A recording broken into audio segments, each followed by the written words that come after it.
Good evening and welcome to another edition of Tok Piksa. Tonight we feature Milne Bay Governor Titus Philemon and his plans to move Milne Bay Province into more sustainable settings of reliable infrastructure, stronger health and education focus, and solid partnerships with churches, all to realizing tangible and progressive development. Late last year, the province held its annual Kenu and Kundu Festival. It's a festival that's grown to become one of the most successful annual cultural events in the province's history. In the same week, the province played host to a major tourist cruise liner, forecasting more positive development in the province's tourism industry. But Governor Philemon, though optimistic of this development in tourism, is grounded and determined to ensure that basic service delivery is realized and, more importantly, sustained for his people of Milne Bay.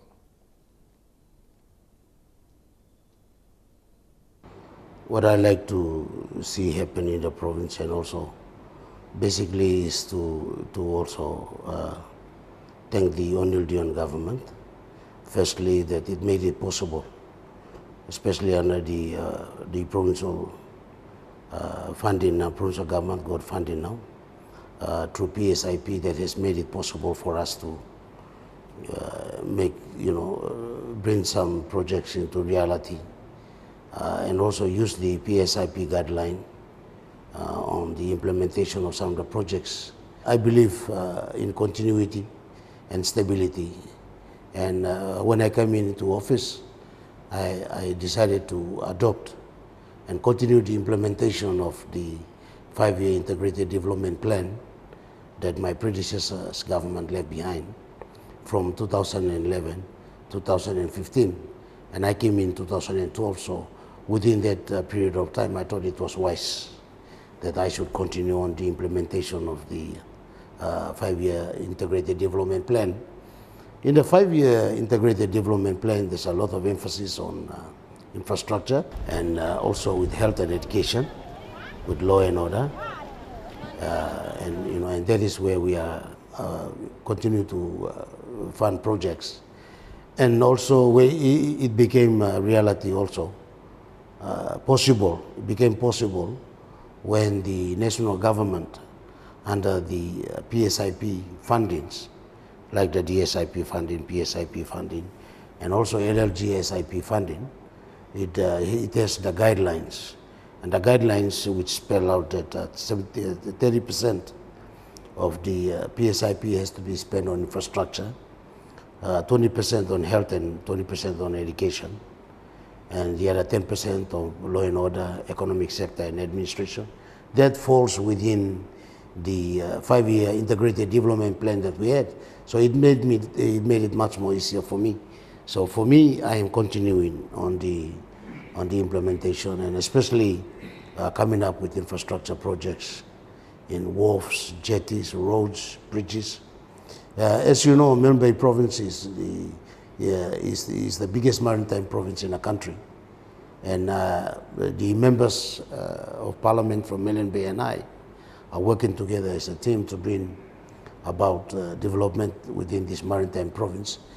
And 3 out of the 4 open electorates are situated on the islands. Kiruna, Goodenough, Esala, and Samurai Mura are on the islands.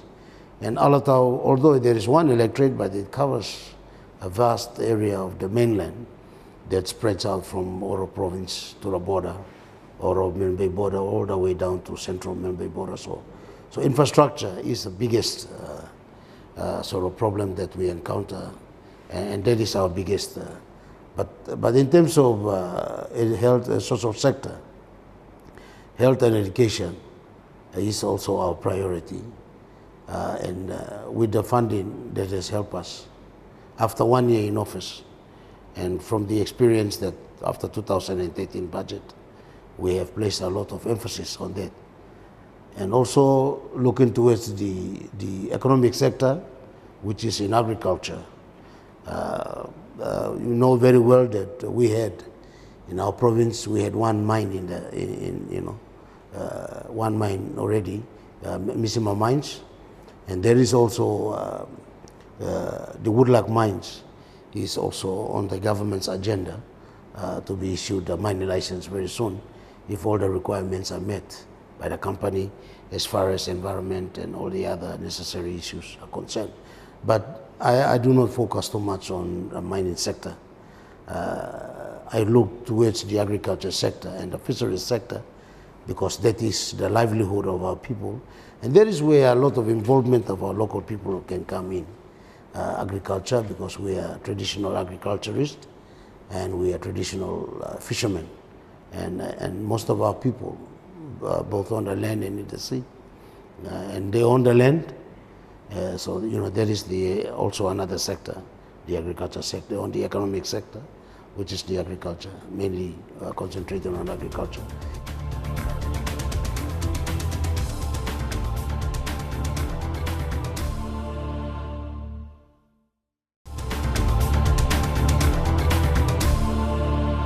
You're watching Tok Piksa. Health and education are major priorities in our provinces and likewise for Milne Bay. In this next segment, Governor Titus Philemon tells us why these two sectors, alongside infrastructure, agriculture and fisheries, continue to be his main focus. In terms of health and education, with the funding that we've been given, and that has supported us to look to other major developments in education. We've had 2 more new secondary schools here in Milne Bay open recently, and one had their pioneer graduation last year, which is Wesley Agro Secondary School, and this year we had the Watuluma Technical Secondary School had her first, second pioneer grade 12 graduation. In the education sector, we are very fortunate, and we are very appreciative to the O'Neill Dion government on the free tuition fees. But we also have seen the role of parents and citizens, guardians, towards the education of their children. So we have introduced the project fees. My predecessor in his term abolished the project fees, and I have brought in the project fees to see that the education of its child is also the responsibility of the parent. The provincial government has announced that we would like to see a teachers' college set up in Milne Bay Province, and that is one of our priorities, to establish a teachers' college in Milne Bay Province. And so that is in education. Also, we have seen the difficulty of disadvantaged parents.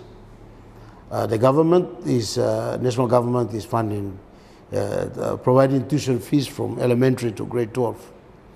But to tertiary institutions, under the scholarships on HECAS and SS, that is all the students are according to their ability to win the scholarship on HECAS and other SS also. So there still remains a lot of children who have good marks, but because of the difficulties in getting their fees paid in tertiary institutions, especially in teachers' colleges and also going to universities. And so the government is adopting a scholarship program. I have visited the University of Technology. I have visited the University of Papua New Guinea, and I have spoken to the children, and I have known the difficulties that the children are facing. These are mainly disadvantaged parents who cannot afford to pay their children fees as far as the tertiary education is concerned. So this is something that we have. I've seen other provinces like Enga and New Ireland, and they've put a lot of emphasis in education. I'm not trying to imitate them or copy what they want to do, but I've seen the importance of it here in Milne Bay.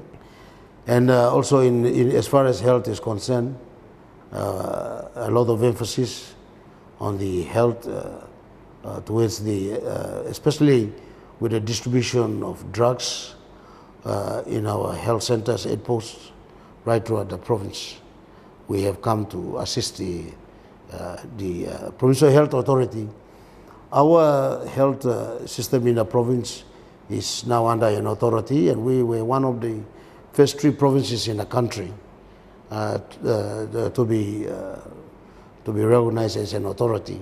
And we are very privileged of that, and we are very fortunate for that.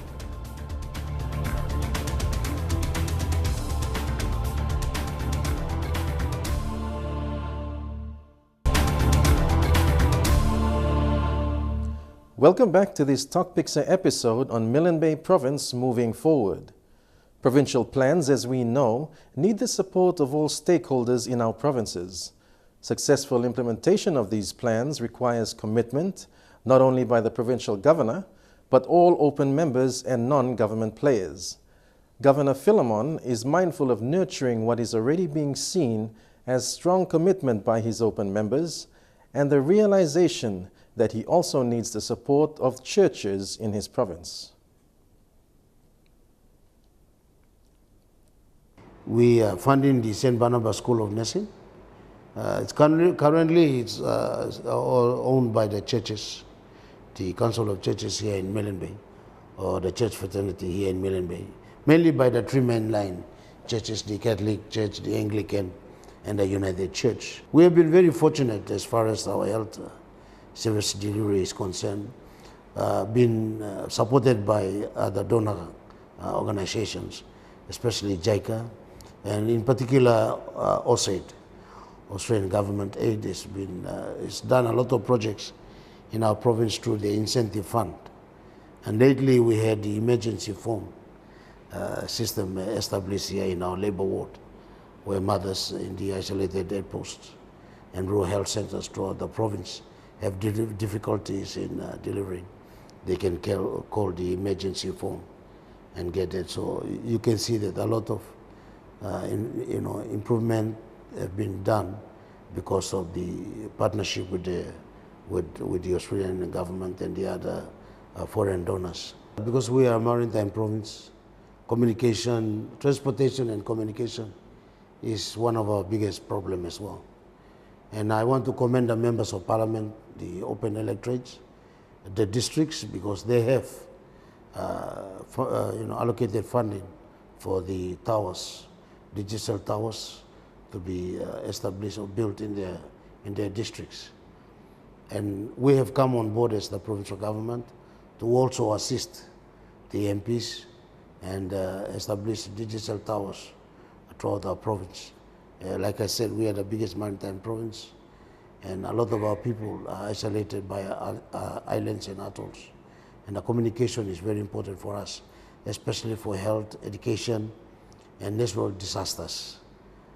We live in a cyclone zone, and frequent strong wind and all this, and also mishaps at sea, very frequent by people.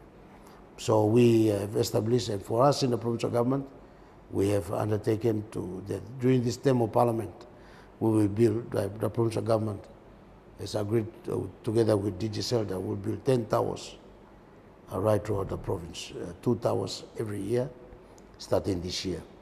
So that is as far as our communication is concerned. And in terms of transportation, wharves and jetties, we are building wharves and jetties in most of our district headquarters and in our council areas. Also, our traveling public, in terms of the roads as well. We have some major roads projects that we have started and we will continue to.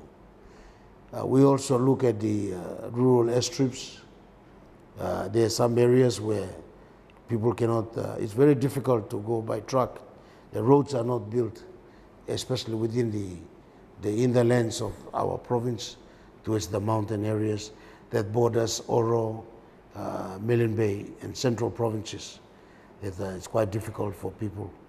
And the movement of people there is only done by themselves through walking. And the members, especially the member for Alota, Minister for National Planning, is one of the most rugged and toughest electorate in our province, and I believe also in the country. But he's not giving up because of that. He's continuing to build roads within those areas, and we are supporting. But this is where airstrips come. That is where airstrips come into benefit.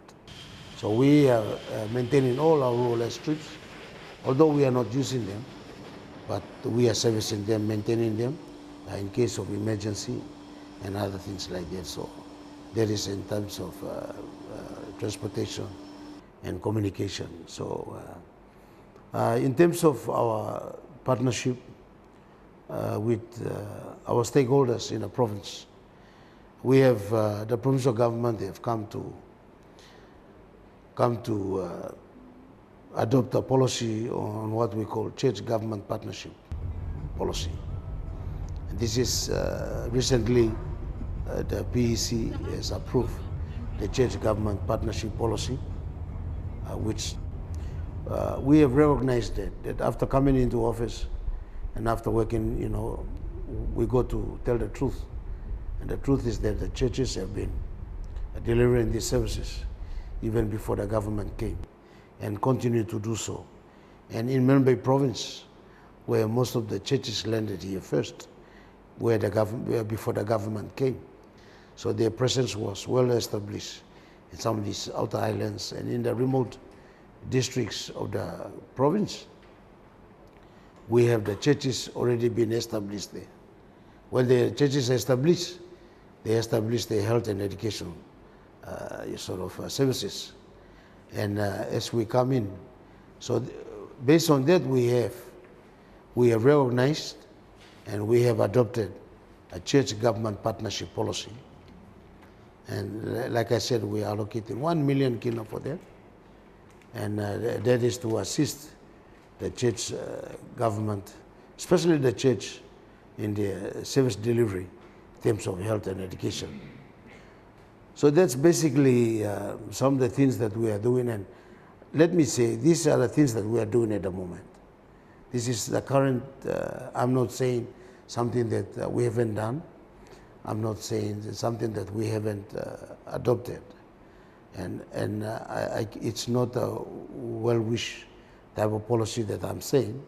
I'm saying because these things that we have done, most of it, and we are beginning to see results. And we are encouraged by the results. And we are also encouraged by the response that we are getting from our people.